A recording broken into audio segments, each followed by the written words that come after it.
এই গাছটির নাম হচ্ছে গুক্ষুর কাঁটা। এটা স্বাস্থ্যের জন্য অত্যন্ত উপকারী একটি গাছ। এই গাছটি কী কী কাজ করে আপনি জানলে অবাক হবেন। এই গাছটি পাকস্থলীর শক্তিবর্ধক হিসাবে কাজ করে, বায়ুনাশক হিসাবে কাজ করে, অর্থাৎ এটা পেটের মধ্যে অনেকের আছে পেট ফেঁপে থাকে, গ্যাস হয় প্রচুর ভিতরে, যার কারণে আপনার অম্বল ভাব হয়, বুক জ্বালা পোড়া করে, তো এটা বায়ুনাশক।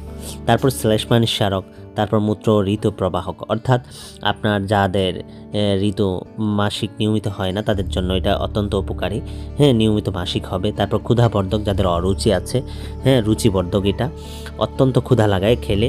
তারপর যৌন উত্তেজক। তারপর কিডনির জন্য এটা বেশ উপকারী, বিশেষ করে কিডনিতে যাদের পাথরি আছে তাদের পাথরি চূর্ণ করে বের করে দিতে এটা সাহায্য করে, অত্যন্ত উপকারী। বিশেষ করে কিডনির জন্য, কিডনির পাথরির জন্য এই ওষুধটা বেশি খাওয়া, এটার একটা ফর্মুলা আছে, বিশেষ করে এটার সাথে আরও 8টি ওষুধ দিয়ে একটি পাথরের ওষুধ তৈরি করা হয়। তারপর এটা কিডনি এবং মূত্রথলির শক্তিবর্ধক হিসাবে অত্যন্ত কার্যকরী হিসাবে প্রমাণিত। তারপর এটা বীর্য কারক, যৌন উত্তেজক পাশাপাশি বীর্য কারক এই ওষুধটি। এই গাছটি সম্পর্কে বিস্তারিত তথ্য পেতে, বিস্তারিত জানতে আমাদের পেজে চোখ রাখুন। শীঘ্রই আমরা ফুল ভিডিও নিয়ে আসছি।